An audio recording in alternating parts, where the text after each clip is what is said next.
my god. Ini bener-bener gue gak nyangka Anti-Mage kembali lagi menggunakan salah satu hero overpowernya. Dulu 2 hero overpower untuk dia. Yap. Hayabusa dan juga Fanny. Dan Clover di arah bottom lane harus menggunakan satu buah flicker. Dan kayaknya Clover agak sedikit kaget dengan tempo permainan dari offlanernya. Benar, biasanya seperti kita tahu gold laner lebih pasif mainnya, lebih clearing minion. Tapi di EXP laner mereka akan bertemu dan saling baku hantam dari awal level pertama. Beda temponya Pak Pulung. Itu yang gue bilang, lo tuh gak boleh ganti-ganti role. Karena apa? Karena mindset lo berada di arah gold lane dan mindset lo di arah offlaner itu beda jauh. Dan bahkan di offlaner itu mereka rata-rata lebih dependent dan bahkan Clover bakal cepat menjadi first blood di bottom lane. Dan betul banget, first blood didapatkan begitu saja dengan cukup mudah untuk seorang Bigetron. Early rotation yang bahkan bisa diamankan di bagian EXP laner ini bisa menjadi salah satu ancaman juga bagi teman-teman dari EVOS Legends karena setup turtle-nya akan dikuasai oleh Bigetron Alpha. Namun balik lagi dengan kehadiran lihat bagaimana rotasi yang bisa dimainkan oleh Versik, dia mengambil semua metode anti junglernya kembali, bahkan mendapatkan satu momentum. Masih mau lebih, tapi ternyata di sana Versik mencoba ditangkap KYY. Masih ada satu buah Versik dengan satu Deviant Sword-nya. Ada Anti-Mage, ada Matt, tapi Tempest of Blade dibuka begitu saja. 4 pedangnya Versik seorang diri. Kali ini masih mau lebih dan masih ada satu Beast Boy. Versik, oh my god. Loncatan yang indah ternyata Versik Sugar Glider kali ini berhasil kabur dari jeratan tim Bigetron Alpha. Wow, permainan sangat luar biasa Versik, si anti kecengklak itu kakinya Pak ya. Lompatan yang sangat-sangat menakjubkan. Finvoice-nya bisa menyelamatkan dia dari cengkraman Kufra ataupun Harley. Bahkan itu menjadi batu loncatan yang sangat manis bagi teman-teman dari EVOS Legends sekarang. Mereka bisa dibilang unggul dari segi EXP dan level. Namun Turtle membuat hal itu kembali lagi. Ripo masih mau lebih depan sana, PNS di follow dan Terek Kater tumbang. Oh my god, permainan Bigetron Alpha sedikit ofensif banget untuk kali ini. Versik mencoba datang, ada satu power manipulation, Ripo yang dituju Tempest of Blade, tampaknya ditumbangkan begitu saja oleh Luminair. Kali ini El Profesor berhasil menumbangkan seorang Ripo yang mendominasi di arah bottom lane. Yap, itu dia KY. Bahkan tadi dengan Tyro Revenge-nya dia lompat ke bagian depan berusaha untuk memberikan inisiat tambahan.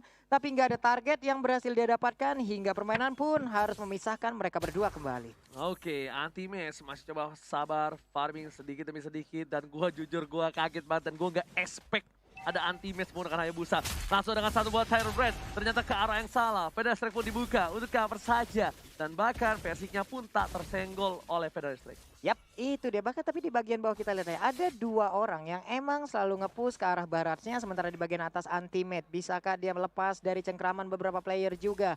REKT perlahan tapi pasti mulai maju ke bagian depan. Tapi lihat, ada REKT di depan sana. Tertangkap dengan satu buah trap. Matt yang dituju. Udah gak ada sama Alten. Langsung ada Cherokee di arah belakang. Matt bakal menjadi pilihan. Execute dan makan. Satu poin untuk tim EVOS Legends. Kayak menjadi pilihan kedua. Dan 2 orang hilang. 2 harus hilang. Tempest of Blade berhasil jadi pilihan. Dan makan. Berhasil pun hilang. 3 hilang dan junglernya menjadi pilihan. Ini bukan hal yang bagus, Profesor. Betul sekali, bahkan balik lagi Versik dengan nakalnya dia memang sangat berbeda ketika menggunakan Assassin dan juga Marksman. Mungkin kita bakal melihat Versik yang benar-benar diem, benar-benar pasif ketika menggunakan Marksman. Tapi ketika menggunakan Assassin, lihat bagaimana dia memainkan metode di junglernya. Dia ambil semua lahan milik seorang Brans. Tapi ternyata Clover terejam-ejam di arah bottom lane. Sedikit kesulitan juga seorang Metal Gear begitu saja menjadi pilihan dan Shadow Cast. Oh, double stun. Tambahan. Berhasil dari menjadi kompakan Trigger tidak bisa membunuh seorang Rey. Masih ada sang serigala berbulu domba. Berhasil bahkan jadi pilihan. Masih bisa selamat. Dan satu buah bouncing ball menumbangkan seorang REKT. Hampir aja Brans-nya tumbang untuk kedua kalinya dalam waktu yang sangat dekat. Untungnya dia masih bisa pergi, tapi untuk kali ini Luminaire-nya berhadapan langsung dengan sang petinju yang masih kehilangan ring. Siapapun yang ada di depannya pasti akan ditumbuk, tapi Anti-Mage memberikan Phantom Shuriken-nya sedikit dari Quartz Shadow mundur lagi ke bagian belakang. Hilang lagi kesempatan. Lihat jiggle dari El Profesor Luminaire. Tadi kalau kena Counter itu beda cerita. Ada KYY di depan sana. Mengganggu pergerakan dengan satu buah Kufra. Ripo seberapa darah. World pada boleh dibuka. Berjalan soal KYY. Tergigit serigala berbulu domba. Dan bahkan ditumbangin begitu saja. RKT. Serigala berbulu domba berhasil mendapatkan poin tambahan. Dan sepertinya ini akan menjadi Turtle yang cukup free. Yoi, Turtle yang cukup free. Namun di bagian bawah kita lihat aja. Udah ada sedikit lagi outer turret yang bisa ditumbangkan. Namun Ripo udah datang. Terlihat juga ada Brans yang perlahan tapi pasti udah mendekat. Memang beda ya, kalau permain dari gold laner sama offlaner itu kelihatan banget bedanya. Kayak sebenarnya dia bisa melakukan rotasi untuk nge-setup turtle, tapi dia milih push. Itu bener-bener gold laner banget. Gold laner banget, makanya habis gue lihat itu kok loko. Di gold laner banget, tapi ternyata Luminar menjadi pilihan. Satu bobocing ball telah dikeluarkan, tergigit oleh satu buah serigala berbulu domba. Masih ada main tidak ada tempat sampai ke arah belakang. Dapat satu buah poin tambahan. Versi sang bayi macan mengamuk di game yang kedua. Bahkan Bigetron Alpha berhasil sedikit kewalahan karena sepertinya ini seperti kata perkataan seorang Profesor KB. Apa itu? Terlalu mahal Harley di awal. Terlalu mahal Harley di awal. Iya, kecepatan banget. Makanya tadi aku kaget ketika melihat Harley kayak oke, mereka udah ketahuan banget dong gameplaynya bakal kayak gimana. Makanya gimana caranya EVOS Legends ngedinai rotasi yang memang cepat dari Harley dengan Space Escape dibalas dengan Link yang punya Finch Poise. Yap, ini dia petinju yang hilang ring. Namun untuk kali ini tidak ada samsak, tidak apa-apa. Yang penting ada dinosaurus yang bisa gua tampol-tampol. Federasi Rek dikeluarkan, udah ada Tyrant Revive juga walaupun gak sampai ke arah Reknya. Udah ada satu Dirty Magic yang masih bisa ditahan oleh REKT. Tapi kayaknya MATT masih mau lebih. Brans masih coba untuk farming terlebih dahulu. Para pemain dari tim Bigetron Alpha kali ini yang berada di posisi yang tidak cukup baik. Posisi yang tidak diunggulkan, yang bahkan kalau bisa gue lihat Bigetron Alpha gak farming dengan seksama. Yap, itu Leluasa dia. Nah lo Versiknya udah mulai hadir, langsung aja memberikan sebuah tusukannya. Tempest of Blade langsung dikeluarkan juga. Untungnya masih bisa kabur, misil expert tidak terkena. Tapi Versik masih ingin lebih, satu tertarik pun ditumbangkan. Lihat, kali ini Versik bakal terkena satu buah retribution. Diambil begitu saja karena Versik yang gak ada retribution. Gold buff dari bottom lane tidak membuat poin untuk seorang Brans. Menambahkan pundi-pundi goldnya. Rainbow bakal coba mundur, tapi ternyata yang tergigit serigala berbulu domba. Kayaknya digocek, masih ada RKT. Saran keluarkan, Versik bersisa Rainbow. Rainbow disudah tempatkan kali ini dibalikin keadaannya. Ripo menang semua damage. El Luminare, El Profesore masih bisa kabur di arah belakangnya. Wah. Pakai semuanya mendadak ya. Tapi backupan yang diberikan itu indah banget sih. Setidaknya ada sebuah inisiatif tambahan yang diberikan agar pemain dari Bigetron apa nggak bisa terlalu semena-mena terhadap EVOS Legends. Itu kayak membiarkan Rek menjadi bait dan tiba-tiba dia mengincar dari belakangnya lagi.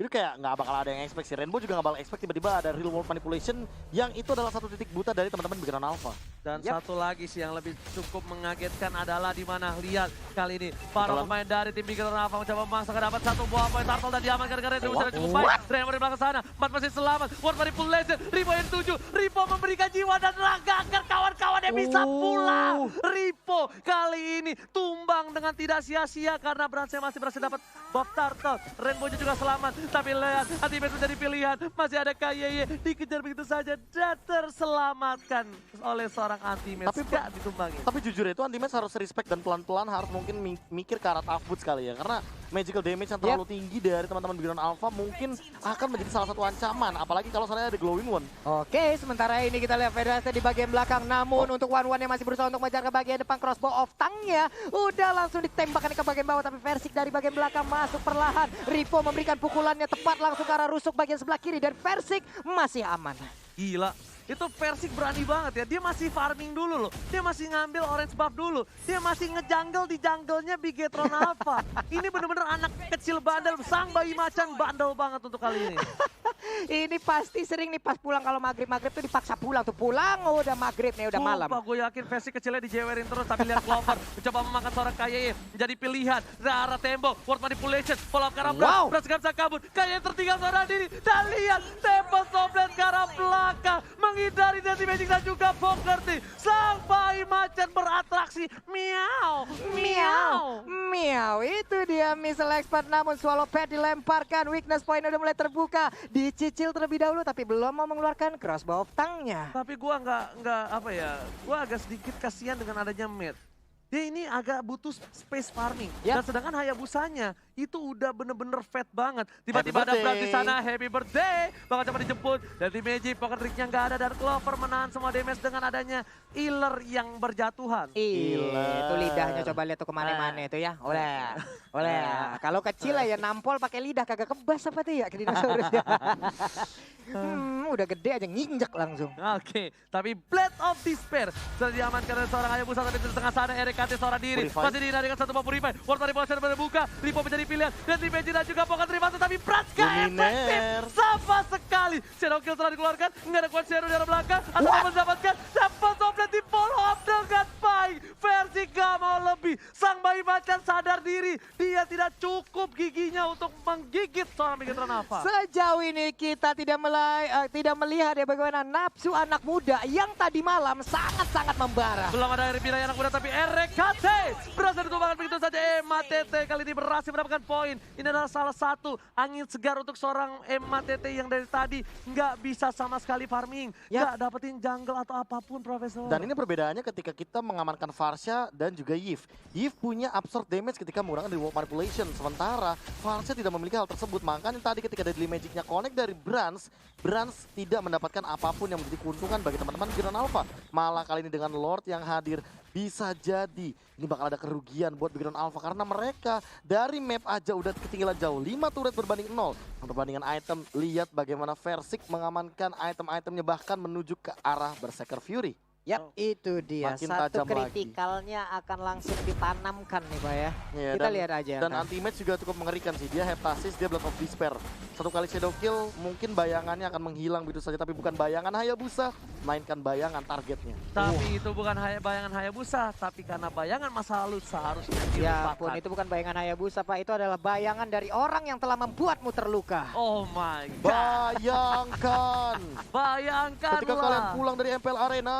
Tapi kali ini kita lihat, udah ada Kaye di depan sana. Versi mencoba untuk membantu, tapi PDS dikeluarkan. Masih ada perimeter, dan bisa diamankan. Braska berhasil dapetin satu, tapi bahkan gara para pembom Kaye seorang diri Tyron Rex berhasil dapat satu, tapi ternyata Persik menghindari semua dari Magic dan juga Popcorn dengan Temple Soblet. Lagi-lagi sang macan sirkus, bayi macan melakukan sirkusnya di depan sana. Kaye, ini digebukin satu kecamatan, digebukin satu kandang macan yang sangat-sangat haus akan sebuah cakaran. Bahkan lihat dari goldnya 10.000 gold dan anti-match menyusul dengan 7.000. Lihat juga bagaimana Brans berada di posisi ke-9 dari overall gold ini miliki di Land of Itu Dawn. masalahnya jauh banget. Brans gak punya dapet space. orange buff dari tadi. Brans gak dapetin space. Bahkan Rainbow yang terkaya dari teman-teman Bigetron Alpha. Karena clearing minion, B. Karena clearing minion dengan Yes, Feather Strike. benar. Dan sementara dari Bransnya dia hanya mendapatkan satu poin kill, 3 assist dan juga dari orange buffnya diambil terus sama Versi. Udah mulai tergigit dengan satu bot serigala. Versi ke arah belakang, mati dituju pada seorang Brans. Masih ada Aegis. PDS dibuka. Versi menjadi pilihan. Dan dilepehkan Kaye. Nggak boleh pulang, maunya dilepehin dan fokus menuju ke arah belakang. Lordnya bandel, Lordnya nggak ada permisi. Bukan mukulin turret, tapi malah ke belakang. Lordnya kemana, malah ngabuburit atau ngajakin orang Sauron the Root itu ya di bagian belakang. Sementara itu turretnya pun berhasil diamankan. Oke, tapi ternyata para pemain di Bigetron Alpha kali ini kewalahan. Manipulasi telah dibuka di depan sana. Bahkan coba fokus menuju mendapatkan satu buah turret di arah mid. Karena clear minion di arah tengah, dikatin begitu saja. Supaya minionnya lancar jaya, nyam-nyam dan tentram. Itu dia, nyaman dan tentram harusnya, bukan nyam-nyam. Ya gua hitungin udah berapa kali tuh. Oke, tapi Clover di depan sana. Coba membuka visionnya. Kaye masih coba untuk mundur. PDS yang dikeluarkan. Mengusir mundur para pemain dari tim EVOS Legends yang sudah mendekati pergerakan dari inhibitor Pak Pulung. Yap, itu dia. Sementara untuk Kupanya langsung aja menggigitin ke arah ke arah satu inhibitor turret. Udah ada Deadly Magic tapi RKT masih bisa bertahan harusnya. Nggak efektif. Kenapa? Karena Brans berada di peringkat 9 seperti kata Profesor. Tunggu Brans sabar sedikit, baru minimal dia bisa numbangin at least 1 poin. Dan permasalahannya adalah memang Brans ini menggunakan Harley yang sebenarnya snowballingnya harus dari awal banget. Untuk bisa owning dan ahead terhadap seorang Link. Kali ini Linknya malah lebih unggul. Dan kita tahu sendiri Link adalah tipikal hero split pusher di late game. Makanya di sini Versik bakal jadi PR banget buat teman-teman Bigetron Alpha. Apalagi dia udah punya Immortality. Satu lagi sih Profesor. Harley itu adalah hero damage di early game. Tapi kalau misalnya di early-nya dia nggak maksimal seperti kata Profesor, dia nggak ngasih sebuah pressure ke arah lane EVOS Legends, itu bakal bisa berbeda dan kayaknya tertangkap. Tapi kali ini masih ada satu buat trap. Versik, farmingan orang diambil mulu. Versik. Halaman rumah orang itu adik, hei, bisa sampai sana dia. Versik ini benar-benar kita lihat Rainbow menjadi pilihan, dibuka dengan Deviant Sword. Manipulasi mencoba dijemput, tapi ternyata itu baiting saja. MATT di depan sana, dibalas dengan PDS Strike, dibukul mundur ke arah belakang, Temple Soblet dan bahkan kericuan yang dibuat Versik dia tinggalkan begitu saja. Sang bayi macan memanggil keributan yang yang menurut gue itu adalah unnecessary move. Ya, ini ada weakness point-nya terbuka, tapi untuk One belum pada jarak untuk bisa mengeluarkan crossbow of tongue. Harusnya menghilang sudah crossbow of tongue-nya sekarang. Versik ini layaknya teman kita yang datang tiba-tiba ke rumah, minta makan, habis itu minjem motor. Buset dah. Bahaya lagi sama minjem duit, Pak. Sama satu lagi bahaya minjem pulsa, tapi kali ini lihat Clover dengan damage yang cukup banyak dari Bici dan juga Pocket harusnya menumbangkan Clover, tapi ternyata tidak. Masih ada satu buah welcome Desanes di arah belakang sana. Versik tertinggal, kayak menjadi pilihan. Satu terakhir dan bahkan Versiknya still survive in the right there. Versiknya masih bisa bertahan dan One-nya kali ini pun menjadi korban. Shadow kill-nya masuk sampai ke arah base turret. Tapi sepertinya di arah top lane menuju ke arah base-nya. Lagi dan lagi dua player dari tim Bigetron Alpha sudah hilang. Lumayan bencana. Karena masih bisa di-defend karena masih ada satu buah Feather Strike. Lumayan bencana. Ada lumayan bencana sekarang ya. Oh enggak, dia belum bencana banget. Karena masih ada high ground defense. Yang udah gue bilang, karena masih ada Feather Strike jadi masih lumayan bencana. Kalau udah ini bencana, itu udah repot. Bener Pak ya. Hehe, Detonas welcome-nya gagal untuk memberikan sebuah lelepan ataupun menelan satu player. Missile expertnya berhasil mengambil ke arah satu player tapi gagal untuk dilanjutkan. Bahkan ini benar-benar didominasi banget sama teman-teman dari EVOS Legends. Perbandingan dari goldnya sampai dengan 10.000 di menit ke-16 dan ada announcement Lord yang dihadirkan untuk EVOS Legends. Lord kedua di menit ke-16. Super Minion akan berjalan menuju ke arah mid lane. Bottom turret inhibitor mungkin akan jadi sebuah target bagi EVOS Legends. Yes. Dan satu lagi kali ini Bigetron Alpha. Mereka butuh defensif seperti di game sebelumnya. Bigetron Alpha juga di game sebelumnya berada di posisi yang gak baik. Tapi dengan kedisiplinan mereka, di mana mereka berhasil mendefense high ground mereka, itu adalah salah satu hal yang penting. Dan kalau dia ingin membawa game ini untuk mereka harus melakukan defensif seperti tadi Profesor dan juga Papul. Ya. Ini Dani, Lordnya perlahan udah lewat dari tengah. Santai terlebih dahulu, udah ada beberapa setup yang dilakukan oleh pemain dari EVOS Legends, bottom, mid, dan juga top ya. Tapi ternyata Clover di garis depan memberikan semua jiwa dan raga dan juga bodinya. Dan bahkan udah mulai masuk ke belakang Rainbow-nya Sakratul Maut. Masih bisa mundur, ultimate-nya harus hilang karena satu buah crossbow yang mendapatkan damage. Tapi sayang sekali di bawah sana Versiknya masih bebas, masih ada Tempest of Blade. Udah mulai masuk, Super Minionnya udah dihilangin tapi masih ada satu wave lagi tambahan. Dan ini benar-benar defense yang strong banget dari Bigetron Alpha karena mereka punya dua high ground literally. Ada Varsha dengan Feather Strike. Dan jangan lupakan One Marksman di late game. Ini adalah penyelamat karena dia memiliki damage overtime yang terlalu sakit. Jangan lupakan ada seorang Pak Vito clear minion yang cukup cepat dan bahkan bisa membalikan keadaan. Hehehe, mulai udah dikeluarkan Lilies of Flower-nya. Mungkin ini akan menjadi sebuah informasi, ada sepersekian detik, ada mungkin 10 detik untuk cooldown-nya saat ini. Tapi kali ini MATT nggak boleh terlalu offset seperti tadi. Karena lihat, tanpa ada Matt, ini bakal menjadi bencana untuk tim Bigetron Alpha. Yap, ini mereka tetap mau memaksakan keadaan sepertinya untuk bisa langsung menabrak ke arah base yang dimiliki oleh Bigetron Alpha loh. Oke, Versik udah lihat di garis depan, coba dipaksa sama MATT, bakal mundur terlebih dahulu. Masih ada Immortality, Versik seperempat darah, dan bahkan coba dapetin satu health bar dulu. Dan lihat, flickernya nggak berhasil dari KYY. 120 detik flicker kali ini udah diberikan informasi kepada para pemain tim EVOS Legends. 40. Ada informasi penting lagi yang telah didapatkan. Sebuah hal yang mungkin cukup nikmat untuk EVOS Legends kali ini. Feather Strike dikeluarkan, menghilangkan satu wave minion, tapi Luminaire nangis di dalam rerumputan, keinjak paku kali di dalam. Dan tadi ada satu buah Maleficor yang diamankan begitu saja. Tapi lihat Detonas, welcome to my channel. Kali mengenakan satu orang KYY, nggak punya flicker lagi. Menjadi pilihan bulan-bulanan. Sedangkan Times menzoningat kawan-kawan Bigetron. Sang robot gak bisa membantu. KYY sudah mulai hilang. Menuju ke arah belakang. Ripo tertangkap, terkikis. Feather Strike mengusir bunuh dibalaskan dengan adanya satu buah Ward Manipulation. Dunia termanipulasi. Ward-wardnya hilang. Ini bencana. EVOS Legends langsung fokus ke arah base-nya. Tempest of Blade ke arah belakang. Dan dia nggak peduli apapun yang terjadi. Mau benar. Shadow Kill bahkan dikeluarkan oleh seorang Best turret-nya, coba lihat best turret-nya masih bisa bertahan sejauh ini. Ada Crow, oh my god, masih bisa ditahan sejauh ini. RKT hilang sudah, satu sama, skor sementara. Oh my god, ini bencana. Pressure dari awal tidak diberikan nafas dan EVOS Legends